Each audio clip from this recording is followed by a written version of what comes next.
Hindi ko alam kung sino ang namimili. Pero gagawin siyang tatubuan ng kabuti. Hindi ko alam kung saan siya dinala ni Kapitan. Pero kailangan ko mailigtas si Tony. Kailangan ko mahanap kung saan siya dinala.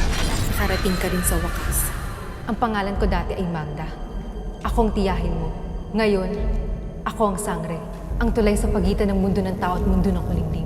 May kapangyarihan ka, Isan. May kakayanan kang pasukin ng panaginip. Kaya mo rin manipulahin ang panaginip ng iba. Kung gusto mong makatakas dito, gamitin mo ang kapangyarihan mo. Ikaw ang nakatakdang pumalit sa aking dalisay. Ikaw ang susunod na sangre. Nagawa mo na ang una mong misyon. Inalay mo si Lando. May 3 buhay ka pang kailangang kunin. Saan mo inaalay ang buhay? Kay Mia, pumatay na ako minsan para sa kanya. Kaya kong gawin ulit yun. Miski sa'yo, Roman. Gusto kong ipakilala sa'yo si Carlos Salvatore. Isang negosyante na anak rin. May mas nangingibabo na kagustuhan sa puso mo ngayon. Ano yun? Ang maghigante. Isa na lang ang kailangan mawala para makatakas kami sa baryo kulimlim. Tapos na ang iyong pagsasama. Mia, pangako ko sa'yo. Hindi kita iiwanan. Handa ako mamatay para sa'yo. At handa rin ako ulit pumatay.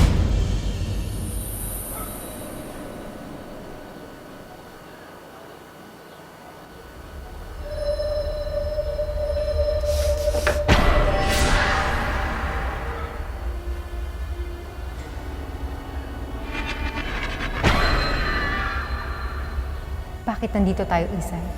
Hindi ko alam. Alam mo, Nakita ko yung lalaking gumahasa sa akin. at anong nasa puso mo ngayon? Galit. Galit o puot? Anong pagkakaiba nun? Ang galit ay dumaraan, naglalaho. Ang puot ay ninirahan sa puso, sa pait at kirot. Kapag lumipas na ang pag-ibig, ang puot ay nariyan pa rin. Naiintindihan mo? Sila ang 4 na alay. Napatay mo na ang una. Si Carlos ang pangalawa. Pero kapag pinatay mo siya, lalo kang nalalapit sa pagiging sangre. Pwede kang hindi makinig sa binubulong ng puot sa puso mo.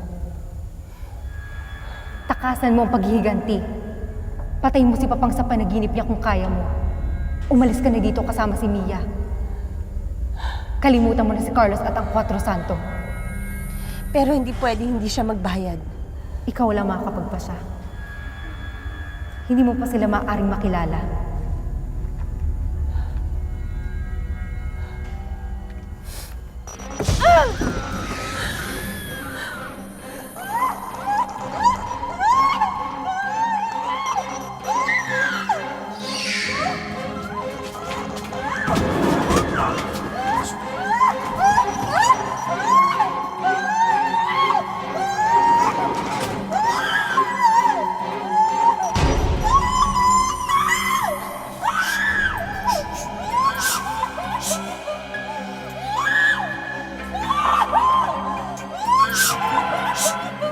Kung gagawin ka, kailangan mo makilala ang halimaw ng papasayahin mo.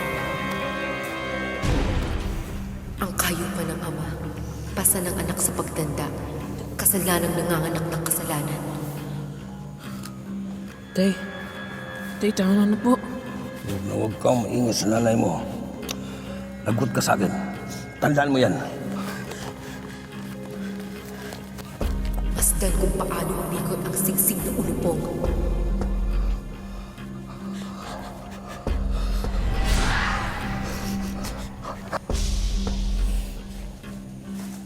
Lumalaki ang puot sa puso ni Carlos. Puot ang kinikilala niyang ama. Pinapantay siya sa apoy. Hinahasa sa bubog ang kanyang pangil at kuko. Huwag kang magsusumbong sa nanay mo. Naintindihan mo? Ha? Naintindihan mo? Masdan kung paano umikot ang singsing na ulupong. Naintindihan mo? Naintindihan mo? Ha? Naintindihan mo? Naintindihan mo? Ang halimaw, nabubuo, nagiging tao sa oras na matutunan niyang patayin ang Panginoong umaalipin.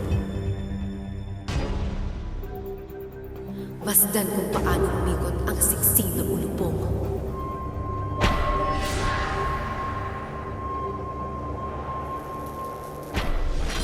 Natakasan man niya ang masasakit na alaala. Kusa siyang babalik dito sa Cuatro Santo. Dahil ang Cuatro Santo ay may plano para sa kanya. Masdan kung paano umikot ang singsing na bulpon.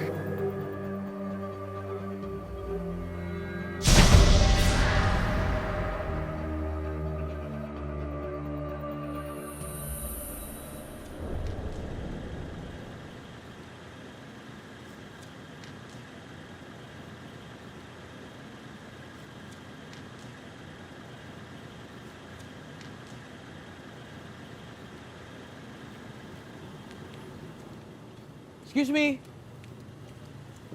Boss, excuse me? Ako pwede magtanong? Saan ba dito yung Cuatro Santo? Hindi ko mahanap.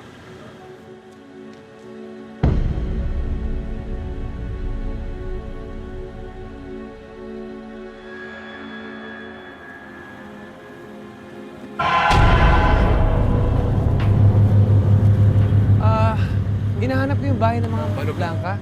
Kaibigan ko si Isay. Kasama niya yung anak niya, si Mia. Naintindihan mo ba ako? Maligayang pagdating sa Cuatro Santo.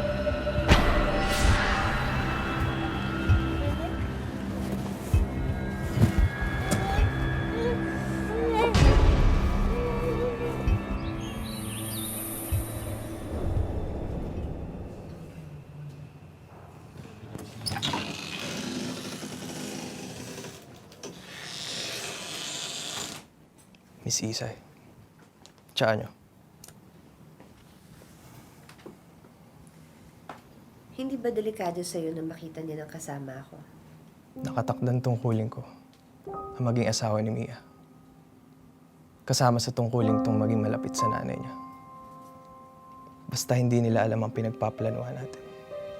Ang mga pinag-uusapan natin. Ligtas ako. Yung kaibigan mo si Tony, alam mo na ba kung saan siya dinala? Kung tama ang hinala ko, sa gubat, inaalam ko pa kung saan. Pero planong sundan ng tsuwi mo si Ben. Siya ang nag-aani ng mga kabuti. May pag-asa pa ba siyang maligtas?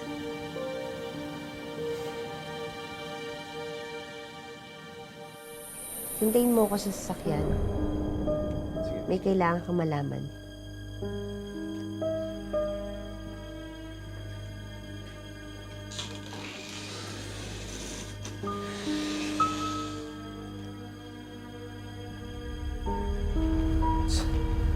Si Carlos, ang tatay ni Mia.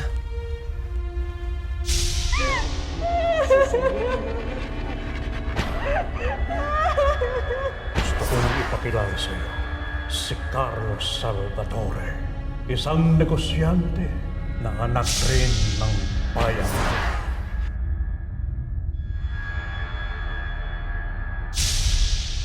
Alam ko hindi ka tanga, Danny. Siguro, nahulaan mo na kung ano yung atraso niya sa akin. Pero sa pag-uutos ni Kapitan, hindi mo ba napapansin, Miss Isay? Buong buhay niyo, pinagplanuhan kayo ni Kapitan kung paano kayo babalik sa Cuatro Santo. Kung paano kayo mamanipulahin para maging sangre. Ikaw ang nakatakdang pumalit sa aking dalisay. Ikaw ang susunod na sangre. Ang pagdating ng mga santo sa buhay niyo, Eto, balang araw makikita mo rin ang pamilya mo. Ano nangyari sa huling deal?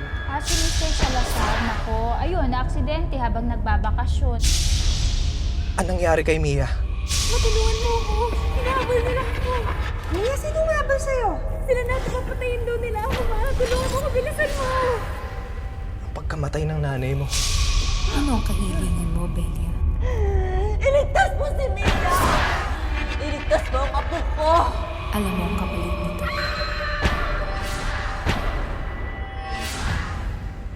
Lahat yun nagmula kay Kapitan. Oo. Pero itutuloy mo pa rin ang pagpatay kay Carlos sa panaginip niya. Maski alam mong siya ang ikalawang alay. Nagawa mo lang ang mga gusto. Inalay mo si Lando. May 3 buhay ka pang kailangang kunin. Isa na lang ang kailangan mawala para makatakas kami sa bari kulitin. Hindi ako aalis dito hanggat hindi ako nakakaganti. Kapag napatay ko na si Carlos, papatayin ko na rin si Roman. Hindi ko na kailangan makita pang mga susunod na alay. Hindi ko tatapusin ang ritual. Hindi ako magiging sangre. Miss Isay, Wala kang pwedeng sabihin, Danny, para magbagong desisyon ko. Papatayin ko si Carlos. Papatayin ko siya.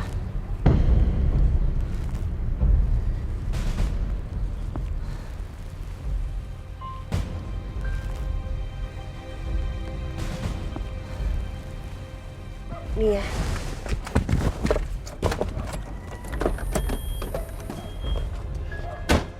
magandang hapon po, Kapitan. Buti naman at inatid mo si Isay, Daniel.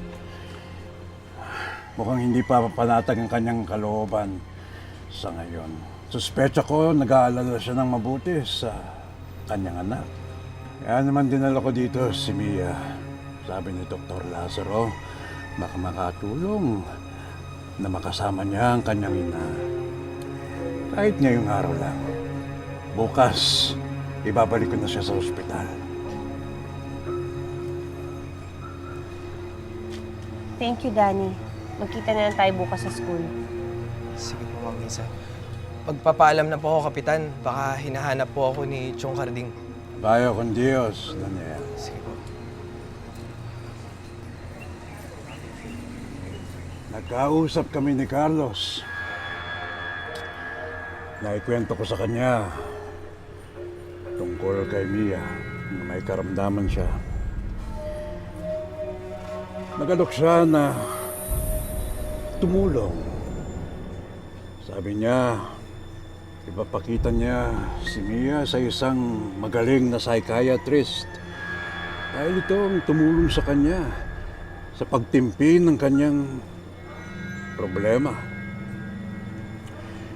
Tama lang naman na tulungan ng isang ama ng kanyang anak. Hindi ba?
Nasaan ka? Andito ako sa kusina.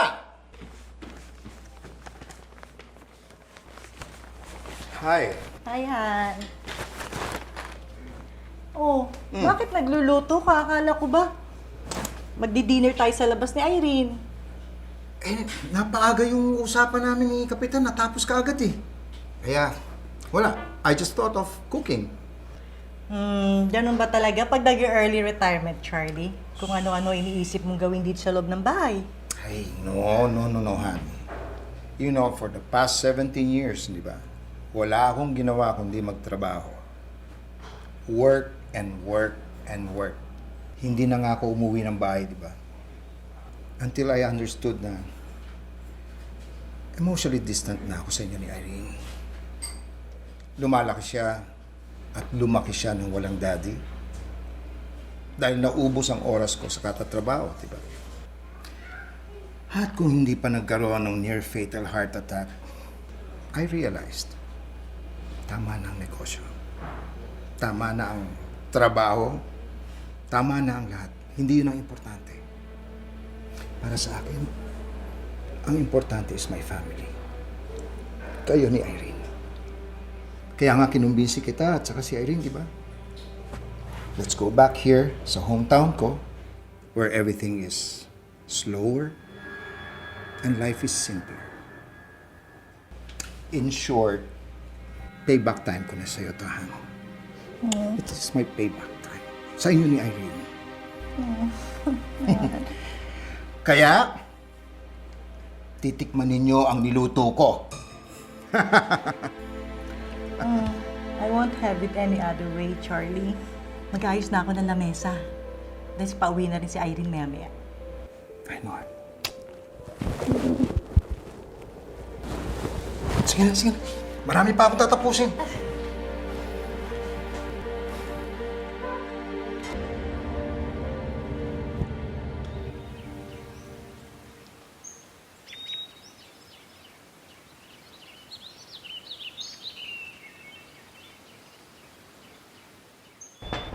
Kapitan? Pasok.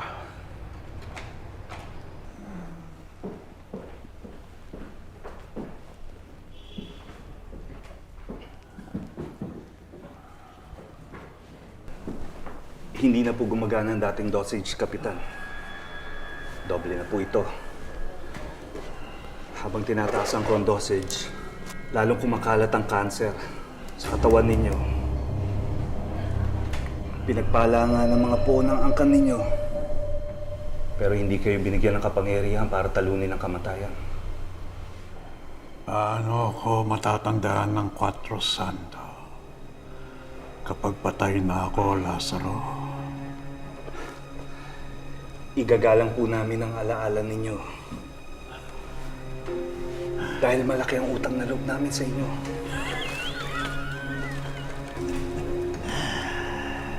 Hindi natin iginagalang ang mga patay. Alang-alang sa kanila. Hindi nila kailangan ng paggalang. Iginagalang natin sila para sa sarili natin.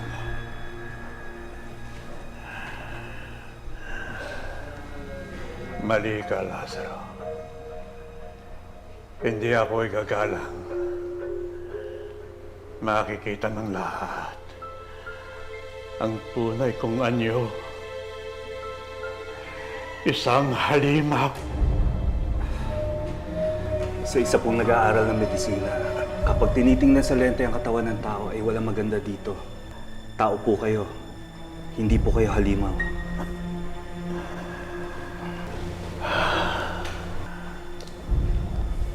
Pero isang taong namumuhay sa kadiliman, sa karumihan. Habang ang iba ay umaakyat sa liwanag, pumapanahog ako sa dilim. Naiintindihan po ng lahat ang desisyon ninyong sumisid sa kadiliman at karumihan. Dahil umahon po kayong dala ang pinakapurong liwanag. At ipinamahagi niyo ito sa amin.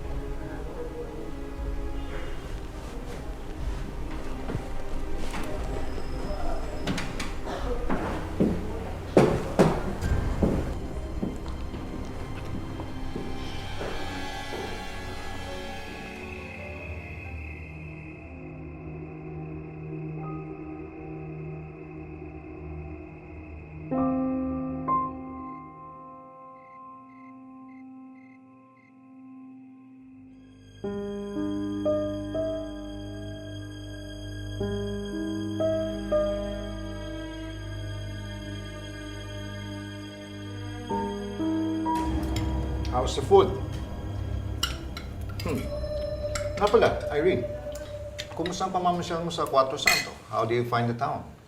Actually, I love this town, Daddy. I know na ayokong pumayag na lumipat tayo dito noon. Buti na lang po talaga napapayag niyo ako ni Mami. I have new friends na nga po eh. Sa Mano Blanca Academy po sila nag-aaral. And dun din po ako papasok, right? Yes. At ang may-ari din nun, si Kapitan. You know what? Plano ko, magpatayo ng bagong auditorium doon. But you know, I'm so glad everything's working well for you. And I'm certain you will be happy in this town. Siguro, ang dami mong happy memories dito sa Cuatro Santo, ano, Daddy? Tita, ano po? Huwag kang umiwas sa nanay mo.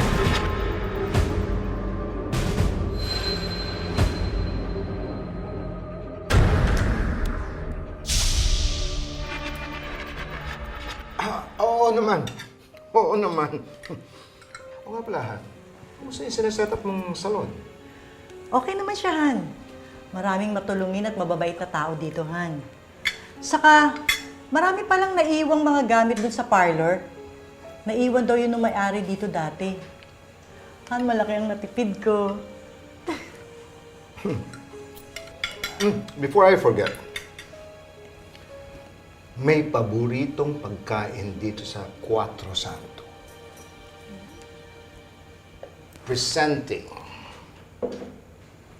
Tadang! Amanita Carnifex. Mas kilala dito sa Cuatro Santo sa tawag na Corazon del Diablo. O, dito lang tumutubo yan. Try. Tradisyon daw dito na kailangan kumain ka ng kahit isang piraso tuwing gabi.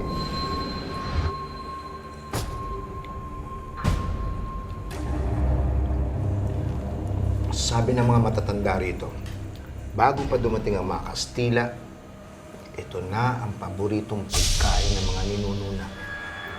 It's a way of communing with their gods. That's what they say. Kung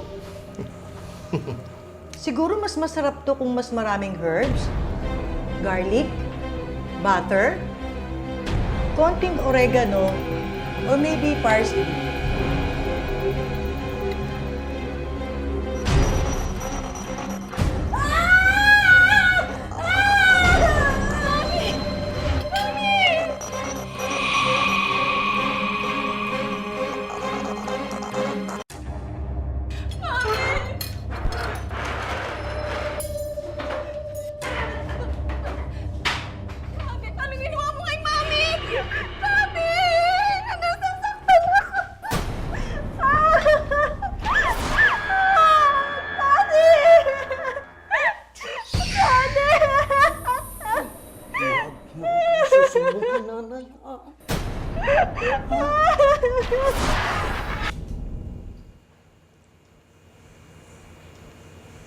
Dad?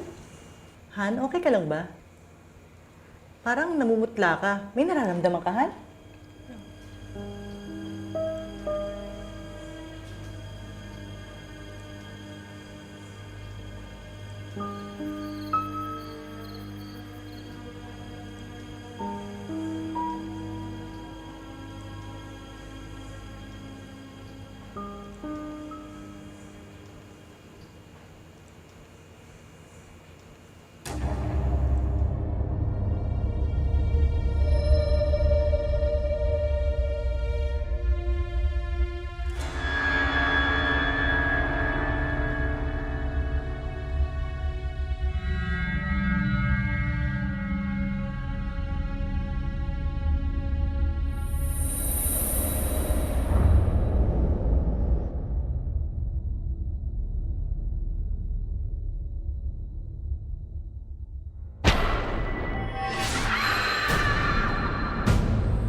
Dumanak na naman ang dugo sa baryo Kalingding. Isang buhay na naman ang inaling mo sa pangil ng mga puon. Handa ka na bang pumatay muli? Hindi ko ginagawa yun para sa mga Panginoon mo. Ginagawa ko yun para sa sarili ko. Para iligtas si Mia. Para ipagiganti ang dangal ko. Hindi mahalaga kung anong dahilan mo. Ang mahalaga lang ay ang alay. Ang landas patungo sa pagiging sangre. Minamanipula ako ni Roman para pumatay. Wala akong pakialam para maging sangre. Gusto ko lang makalis kami ni Mia. Isinusuka ko ang pamilyang ito. Lahat ay may kabayanan sa baryo Kalingding. Lahat ay sinisingil ng dugo. Pumatay ka muli, Isay. Hindi may iwasan sa bumubuhay sa mundo ka mo.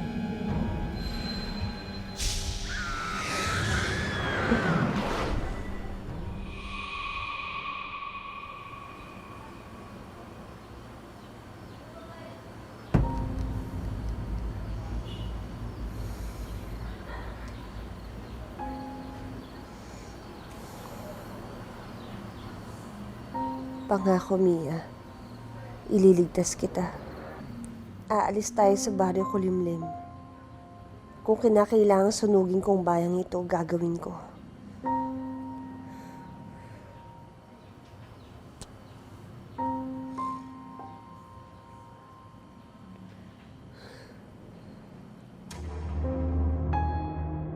Ginagawa niyo sa akin! Sumunod ka na lang! Hindi ako masamang tao! Huwag ganito! Bakit kayo sa sabihin ko na blanco? Sige na! Ibaba niyo siya! Ibaba niyo! Ayoko! Ayoko! Ibaba niyo! Hindi ako masamang tao! Kumain ka! Kumain ka! Ayaw mo ha? Ayoko! Kumain ka! Ayoko! Kumain ka! Ayoko! Kumain ka! Danny, anong nangyari? Si Tony. Nakita ko na siya.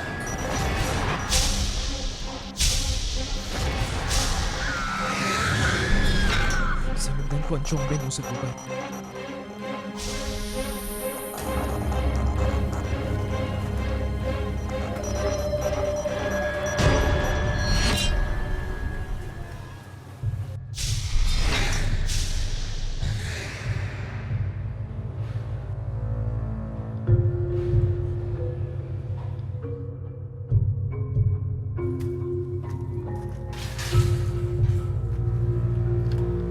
Nakita ko ang patubuan na kaputi.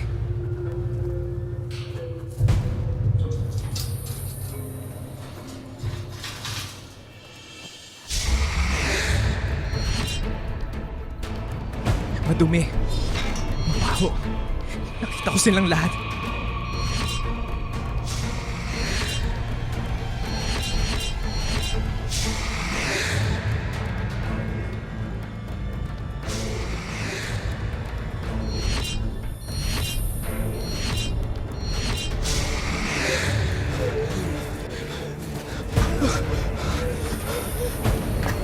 Si Tony. Danny.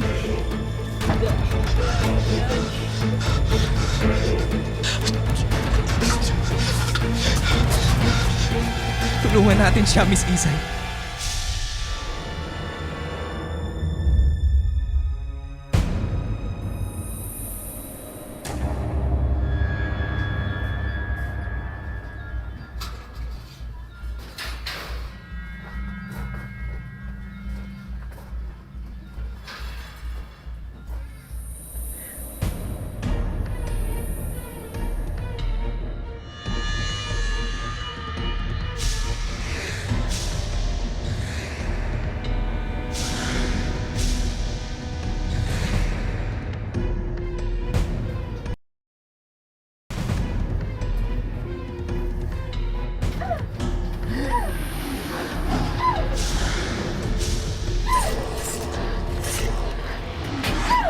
Nandito na kami!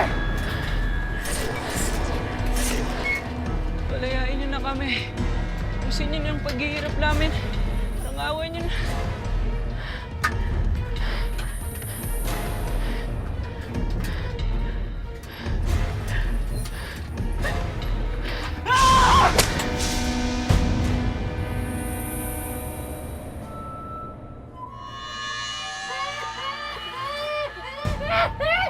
Si Roman, alam na nila nandito tayo.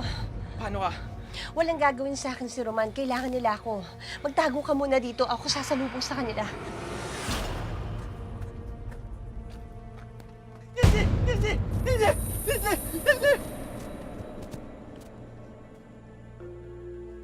Isay!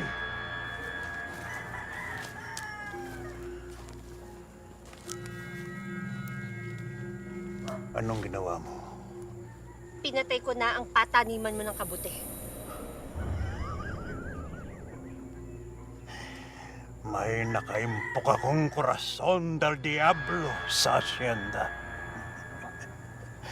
Kailangan rasyonin, pero hindi ko nakikitang magkakaroon ng malaking problema. Bukas, makalawa, may bago nang mapipili. Mabilis tumubo ang kabuti.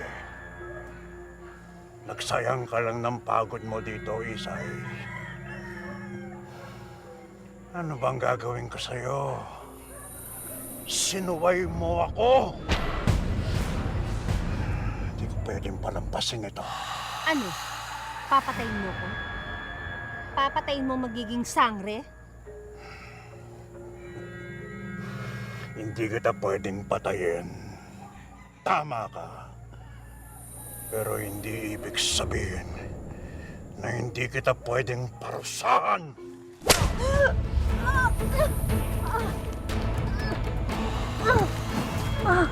Los ojos de la noche. La mano de la muerte. La lengua del diablo. Te quiero tanto.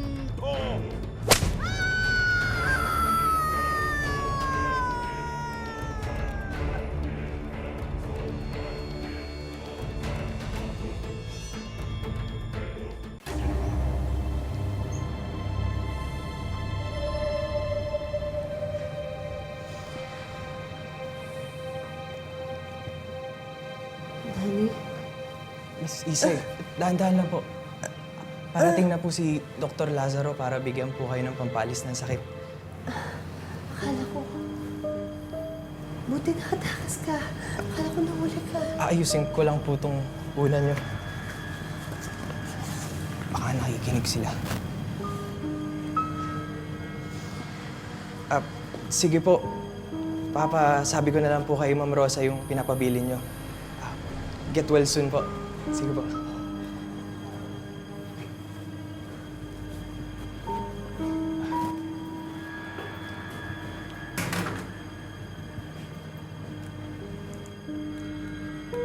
Magalala, hindi ito pampatulog. Para lang ito sa sakit. Gusto kasi ni Kapitan na bumalik ka kaagad. Para bumalik na normal na takbo ng buhay dito sa Cuatro Santo.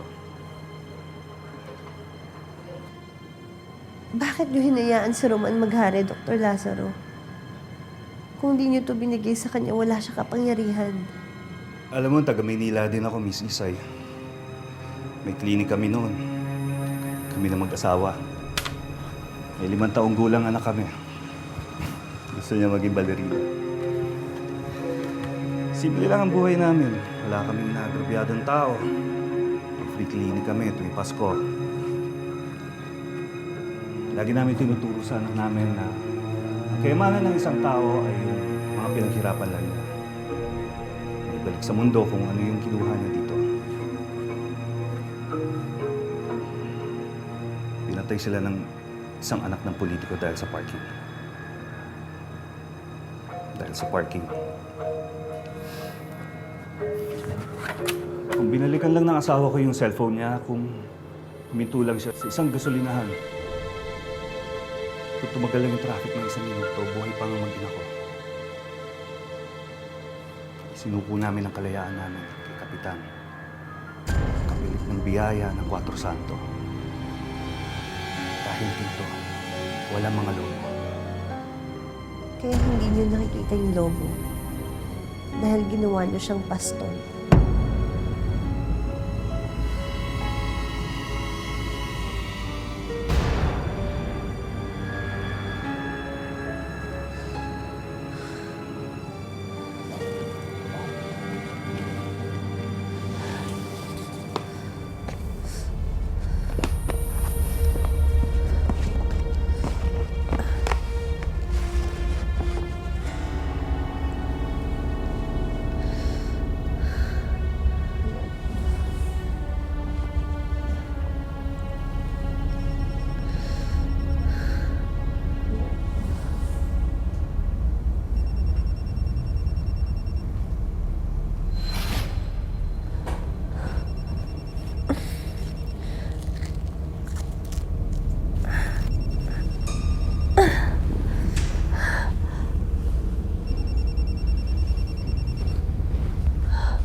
Anong nangyayari sa Cuatro Santo? Namamatay na yung mga hayop. Pinepeste na yung mga palay. Ilang buwan na hindi naulan. Usap-usapan na sa bayan ang nalalapit na pagiging sangre mo. Kung mapapatay ko si Roman, makakatakas na tayo dahil ikaw, ako, si Mia, pati si Jonas, tayong lahat. Sabi mo sa akin kung paano mapatay si Roman. Kailangan mo mabuksan ang pinto, pero walang pinto sa mundong ito. Makikita mo ito sa landas ng kabaliwan. Maski doon, hindi mo ito mabubuksan kung wala ang susi. Ngayong gabi, matatapos lahat. Magtatagpo ang mga puon at ang bagong sangre. Anong hinahanap mo sa lugar na ito? Anak ng Cuatro Santo. Kailangan ko patayin si Roman, Mano Blanca. Hihintayin kita, Isay, sa asyenda. Isang huling sayaw sa bubog. Isang huling fandango sa mga kalansay.